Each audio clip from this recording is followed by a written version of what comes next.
Hola a todos, espero que estén muy bien. En este video vamos a abordar el análisis sintáctico. Nosotros hasta el momento nos hemos centrado de alguna forma en estudiar lo que se llaman las oraciones simples. Esta distinción viene porque más adelante vamos a abordar lo que se conocen como oraciones compuestas y después las oraciones complejas o subordinadas. Dentro de las oraciones simples nosotros encontramos dos tipos: las oraciones unimembres y las oraciones bimembres. Como los nombres lo indican, la diferencia fundamental entre estos dos tipos de oraciones radica en la cantidad de constituyentes o miembros que tengan. Las unimembres tienen un solo miembro, un solo constituyente, por lo que no se pueden dividir en sujeto y predicado, ¿no? La división no sería posible.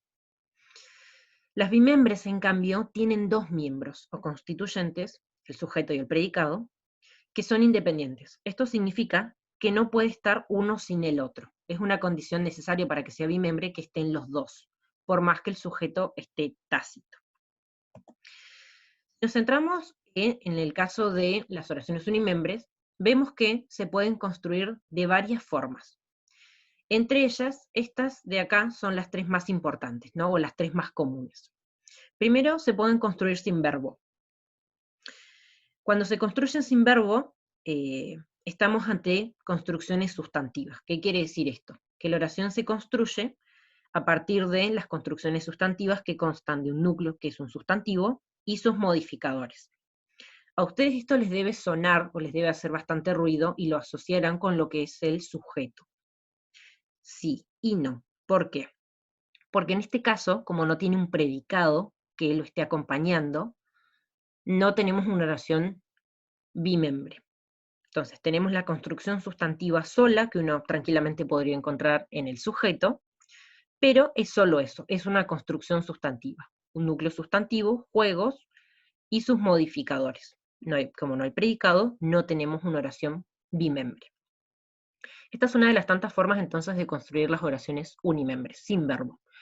Otra forma, tal vez la más conocida o la que más ustedes se acuerden, es la de los verbos climáticos o atmosféricos. Básicamente, estos verbos se llaman así porque son verbos que de alguna forma prescinden de un sujeto que pueda realizar esa acción que expresa el predicado. Verbos o formas verbales como llover, nevar o granizar no tienen un sujeto al que se le pueda adjudicar esa acción, ¿no? ¿Quién hace llover, quién hace nevar, quién hace granizar? Ejemplos de estos son, por ejemplo, hoy llueve mucho, hace calor, llueve, hace frío, nieva. Y otra forma es construir oraciones unimembres con verbos impersonales. Los verbos impersonales básicamente son aquellos que no concuerdan con ninguna persona gramatical, por eso se llaman impersonales. Algunas formas impersonales son las de haber, las de hacer o las de ser. Por ejemplo, hubo griteríos y fuertes aplausos. Es una forma, el hubo, acá conjugado, que no se puede vincular de ninguna forma con ninguna persona gramatical específica, ni primera, ni segunda, ni tercera, ¿no? Por eso verbos impersonales. Y en esta oración nosotros no podemos separar claramente en sujeto y predicado, por eso estamos ante una oración unimembre. Hago esta salvedad porque hay algunos verbos, por ejemplo, la forma ser conjugada es, en una oración como es tarde, ustedes van a decir sí, esta vez el verbo es impersonal, y no se puede dividir la oración en sujeto y predicado, estamos ante una oración unimembre. Pero si el mismo verbo lo tenemos en una oración como Juan es alto, vamos a tener una oración bimembre, ¿no? Por más que es sea un verbo copulativo y necesite un predicativo subjetivo obligatorio, estamos ante una oración bimembre. Tenemos sujeto y predicado. Entonces, por ahí, tener cuidado con eso, ¿no? Siempre tengan en cuenta que la primera condición o el primer requisito que tiene que tener una oración para ser unimembre, más allá, independientemente de que se pueda construir de alguna de estas tres formas, es que no se puede separar claramente en sujeto y predicado, porque no los hay. La oración bimembre, en cambio, se diferencia de la oración unimembre precisamente porque tiene dos constituyentes que son necesarios, ¿no? Se necesitan el uno al otro y se complementan. El sujeto es un sustantivo o una construcción sustantiva. Esto es importante, porque no siempre dentro del sujeto vamos a encontrar una construcción sustantiva como el niño de mi barrio juega la pelota. Puede aparecer una oración como Juan compró algo, y ahí el sujeto va a ser un sustantivo, ¿no? Juan, y no va a tener ningún tipo de modificador. Entonces, el sujeto puede ser un sustantivo o una construcción sustantiva que se puede reemplazar por un pronombre. Esto es importante porque en una oración como ellos fueron al cine, alguno podría pensar, bueno, es una oración con sujeto tácito, pero el sujeto está presente y es el ellos, ¿no? Precisamente por esto que yo les digo acá. Por eso es importante que tengan mucho cuidado cuando se encuentren con una oración ambigua de este tipo que puede hacerlos pensar que el sujeto es tácito. El sujeto, dependiendo de si está presente o no, o si está expreso o no, puede ser expreso o tácito, y dependiendo de la cantidad de núcleos que tenga, ustedes saben que el núcleo de un sujeto siempre es un sustantivo, dependiendo entonces de la cantidad de núcleos que tenga, puede ser simple o compuesto, ¿no? El sujeto puede ubicarse en posición inicial o en el medio de la oración. Esto ténganlo en cuenta porque a veces se tiende a pensar que la oración siempre es lineal, y no necesariamente siempre tiene que empezar primero por sujeto y terminar en predicado. El predicado es la otra parte de la oración bimembre, es el gran complemento del sujeto. Es una construcción cuyo núcleo, siempre hablando del predicado verbal, es un verbo conjugado, que va a concordar en persona y número con el sujeto. Esto es importante porque una vez que ustedes encuentran el verbo conjugado, van a encontrar más rápido el sujeto, ¿no? Por esta relación de concordancia. Se van a dar cuenta que este verbo tiene una persona y un número idéntica a la de ese núcleo del sujeto, o a la de ese sustantivo que puede estar solo oficiando de sujeto. Dependiendo también, mismo caso del sujeto, de la cantidad de núcleos, de la cantidad de verbos que tenga, puede ser simple o compuesto, pero también puede ser verbal o no verbal. Esta última cuestión radica en ver qué clase de palabra va a funcionar como núcleo. Para que sea un predicado verbal tiene que tener un núcleo que sea un verbo conjugado. Por verbo conjugado recuerden que decimos aquellos verbos que tienen tiempo, persona, número y modo, los famosos accidentes morfológicos o accidentes verbales. Si no tiene esto, es un verboide o una forma no conjugada, y por lo tanto no puede ser núcleo del predicado.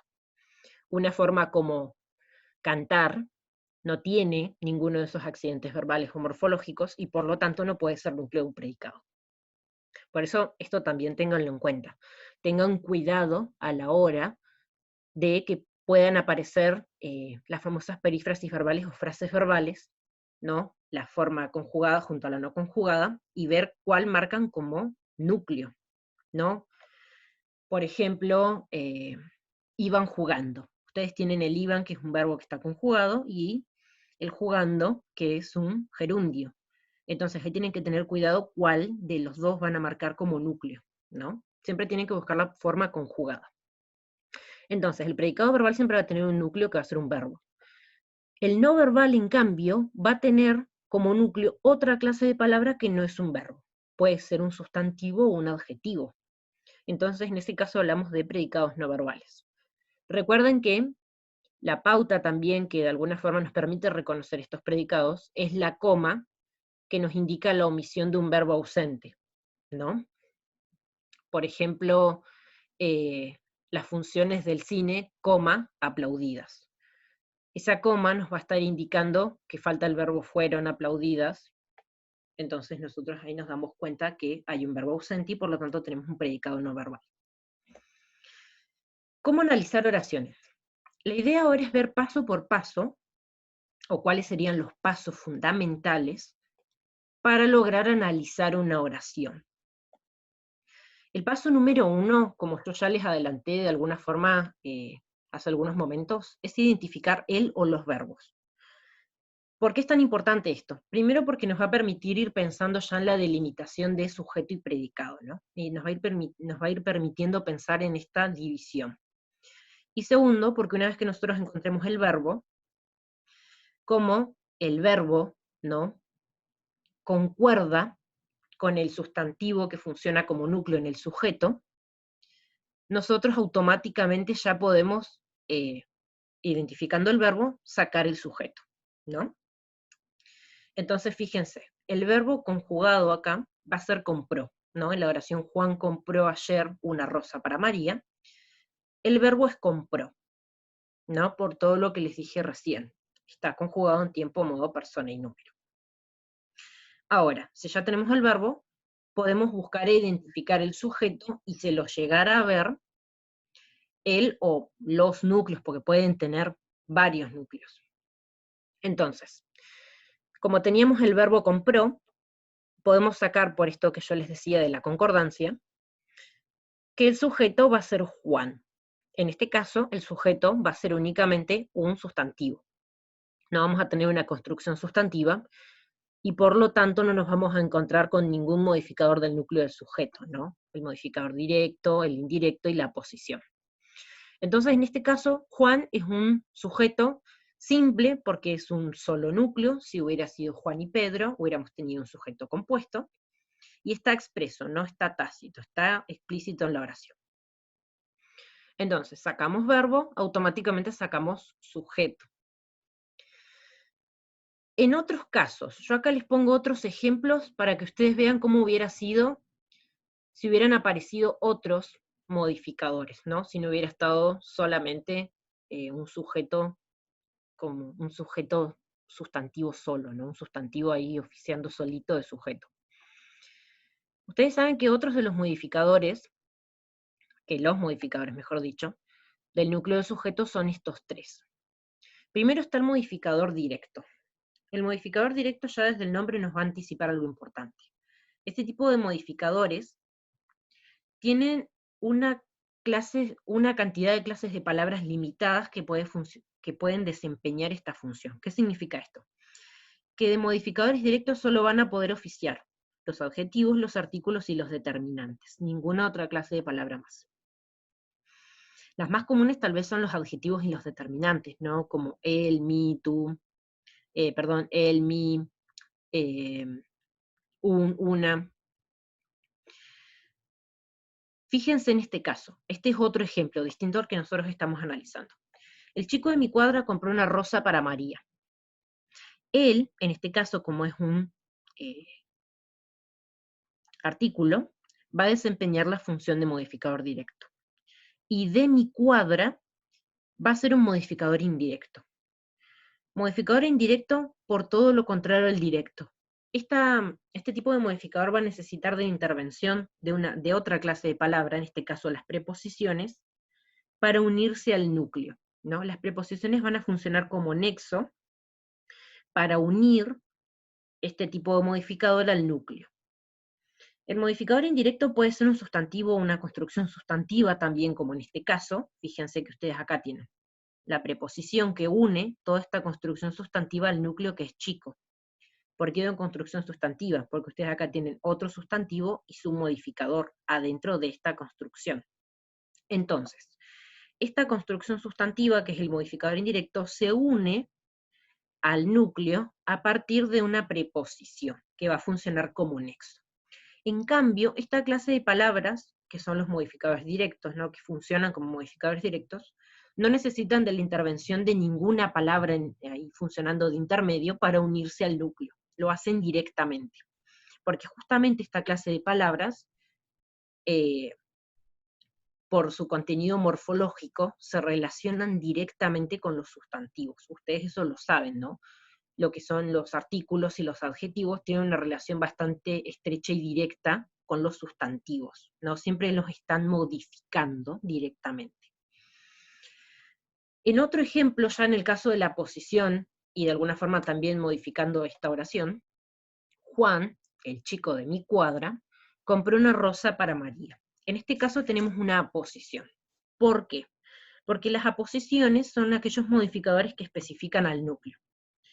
¿Qué significa esto? Que de alguna forma brindan más información o vienen a aclarar algunas cuestiones respecto de ese núcleo. En este caso, el núcleo que es Juan, uno podría pensar es cualquier Juan, ¿no? Porque hay muchos Juans en el mundo. Pero en este caso es el Juan ese, el chico de mi cuadra, el que vive en la misma cuadra que yo. Generalmente van entre comas y esto marca por ahí la pauta para poder distinguirlo, aunque puede aparecer un modificador indirecto comparativo entre comas y ahí no va a ser una posición. Pero dejemos el modificador indirecto comparativo de lado por el momento. Entonces ya identificamos el sujeto y tenemos el verbo, hasta el momento. Como el núcleo es un solo sustantivo, no tenemos modificadores. Lo que yo les expliqué acá es con, de alguna forma, como una reinvención de esta oración, ¿no? Son como oraciones derivadas similares, pero no exactamente iguales. El paso número 3 es, de alguna forma, más una deducción que un paso en sí mismo. ¿Por qué? Porque todo lo que no es sujeto, por descarte diría uno, es predicado. Entonces, nosotros ya podríamos separar el predicado del sujeto. Como Juan es el sujeto expreso simple, perdón, todo esto a partir del verbo es predicado. Va a ser un predicado verbal en este caso, y simple. Tenemos un solo núcleo, verbal. Acá, dentro de este predicado, nosotros tendríamos que identificar si hay alguno de los tantos modificadores que tiene el núcleo verbal.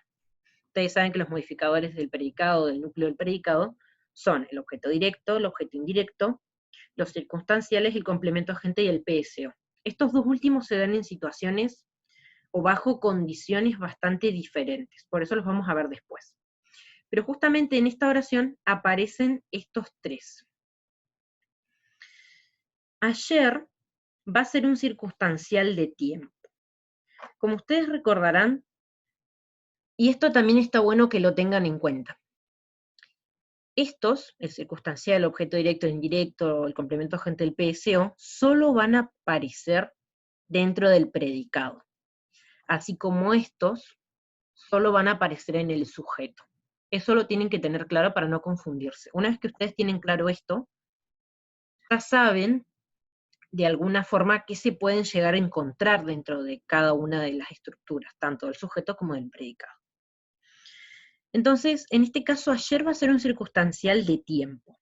Como ustedes saben, los circunstanciales son modificadores del verbo, por eso solo aparecen en el predicado, lo vuelvo a repetir, es importante esto, y se llaman así porque expresan distintas circunstancias vinculadas con ¿no? Con el verbo. Esas circunstancias son lugar, tiempo, modo, cantidad, afirmación, negación, duda, compañía, instrumento, fin, etc. Para identificarlos, siempre está bueno tener bien sabida la tabla de circunstanciales y las preguntas que puede llegar a responder cada uno. Ustedes saben que el circunstancial del lugar siempre va a ser la respuesta para la pregunta ¿dónde? ¿No? Juan fue al cine. Ese al cine, de alguna forma, está respondiendo el a dónde fue Juan. Entonces estamos frente a un circunstancial del lugar. En este caso, ese ayer va a estar respondiendo a la pregunta ¿cuándo compró esa rosa para María? Entonces estamos en presencia de un circunstancial de tiempo.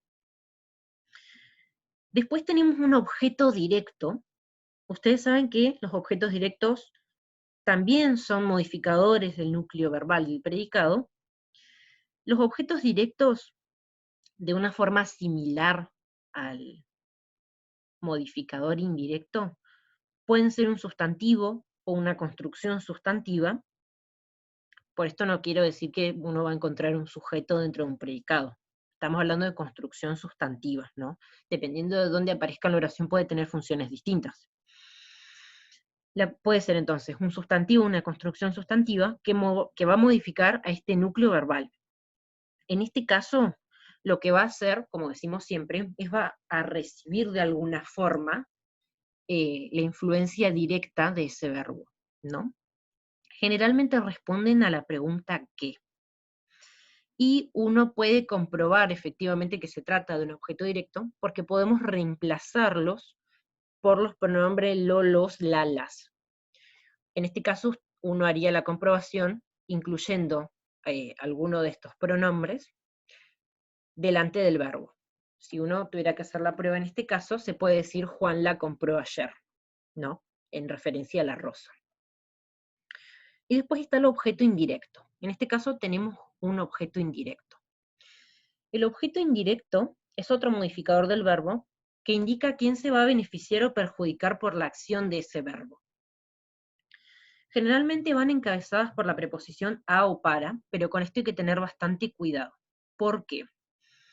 Porque el objeto directo, cuando hace referencia a una persona o a un animal, también va a ir encabezado por la preposición a.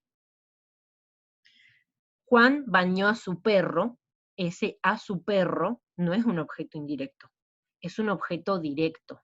Juan lo bañó. Uno lo puede reemplazar por el pronombre lo, y ahí uno va a comprobar que efectivamente ese a su perro es un objeto directo, no un objeto indirecto. Por eso tengan cuidado con esto de que los indirectos siempre van encabezados por estas dos preposiciones, a o para. Siempre guíense más por el tipo de influencia que tiene el verbo sobre cada uno de estos, ¿no? En este caso estamos pensando en un objeto indirecto, ¿a quién o para quién, no? ¿A quién beneficia o perjudica esa acción del verbo? En este caso, la que se beneficia es María. Ella va a recibir esta rosa. Al igual que el objeto directo, también podemos reemplazarla por otro tipo de pronombres para comprobar que efectivamente se trata de este modificador. En este caso podemos reemplazarlo por leles. Y, al igual que el objeto directo, para esa comprobación, ese pronombre iría delante del verbo. Juan le compró ayer una rosa. Después, como les dije hace algunos momentos, tenemos otros dos modificadores que aparecen bajo circunstancias especiales. ¿Qué pasa, por ejemplo, con el complemento agente? El complemento agente solo va a aparecer en voz pasiva. Ustedes saben que nosotros tenemos dos tipos de voces, ¿no? La voz activa y la voz pasiva. Pensando en la oración esta de que Juan tuvo este gesto lindo con María y le compró una rosa, en voz activa, una oración como todos aplaudieron el gesto este de Juan, nosotros tenemos su contraparte que es la voz pasiva. Cuando uno pasa de voz activa a voz pasiva, necesariamente genera varios cambios de lugar dentro de la oración. Fíjense, todos, ¿no? De alguna forma el sujeto, núcleo, aplaudieron el núcleo verbal, todo esto acá, predicado, y el gesto objeto directo, ¿no? Porque podemos decir todos lo aplaudieron. Bien, eso es la voz activa. Ahora, cuando uno la pasa a pasiva, se generan, como les decía, cambios de lugar, ¿no? Se van a mover algunos constituyentes del lugar y van a pasar a tomar otra función. El gesto, que acá era objeto directo, dijimos, en este predicado en voz activa, pasa a ser sujeto en voz pasiva, se mueve, ¿no? Ese objeto directo sobre el que recaía de alguna forma la acción del verbo, lo que va a hacer es se va a gentivizar, ¿no? Va a pasar a ser de alguna forma como el sujeto paciente, ¿no? El sujeto que no puede realizar la acción, sino que va a recibir del verbo esa acción que de alguna forma lo va a gentivizar o lo va a hacer posible, ¿no? Porque el gesto no se puede aplaudir solo, ¿no? Entonces, ese gesto va a pasar a ser objeto, de objeto directo va a pasar a ser sujeto. Otro cambio importante para que ustedes se den cuenta de la voz pasiva es lo que se produce en el núcleo del predicado. Ustedes acá tienen un solo verbo y acá tienen una frase verbal. Recuerden que en la voz pasiva, esa frase verbal siempre va a estar constituida por la forma ser más participio, ser conjugado, ¿no? En este caso, fue, y el participio, adoído, aplaudido, ¿no? Se retoma la misma forma que tenía el verbo conjugado en la voz activa y pasa a ser un participio. Entonces, la frase verbal es otra forma de reconocer cuando estamos frente a una voz pasiva. Y el por todos, el todos, que era el sujeto, va a pasar a ser el complemento agente. ¿Qué quiere decir esto? Que de ser el sujeto activo de los que ejecutaron, ¿no?, de alguna forma esa acción de aplaudir el gesto, ahora el gesto se mueve, pero como no se puede ejecutar solo, va a necesitar de un complemento agente. Entonces ese por todos va a ser el que de alguna forma, de una forma un poco más pasiva, ejecute eso de aplaudir el gesto. El segundo indicador para saber que estamos frente a una voz pasiva, pero también tómenlo con mucho cuidado, es la preposición por. Ese por todos de alguna forma nos indica que estamos efectivamente frente a un complemento agente. Pero puede pasar también que aparezca el por bajo otras circunstancias dentro de un predicado y no sea complemento agente. Por eso les digo que tengan cuidado. Por ejemplo, María fue despedida por mala conducta, ¿no?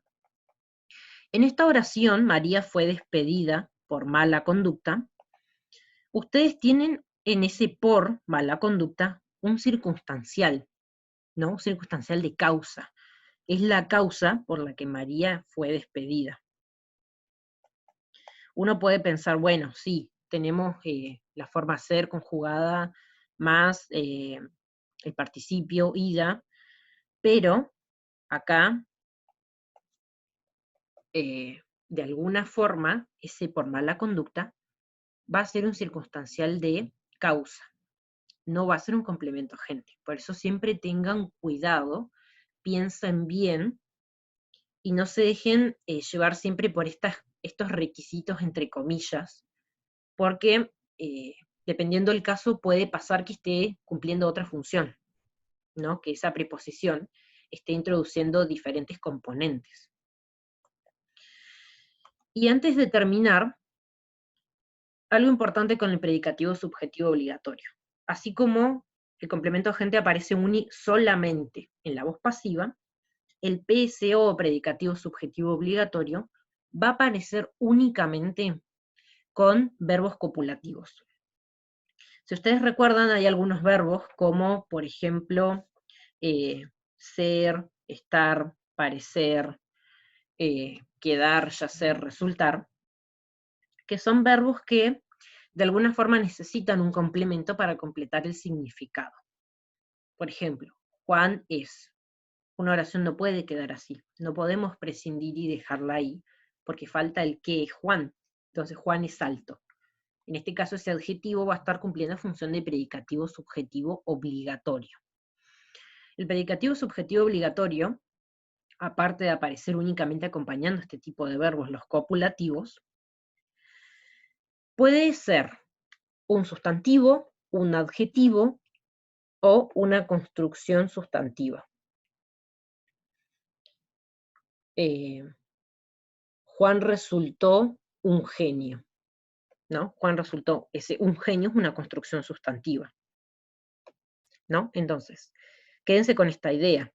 El predicativo subjetivo obligatorio va a aparecer solo acompañando un verbo copulativo, que no son muchos: ser, estar, parecer, semejar, resultar, permanecer, y de alguna forma va a venir a complementar el significado de estos verbos. Por eso se llama obligatorio.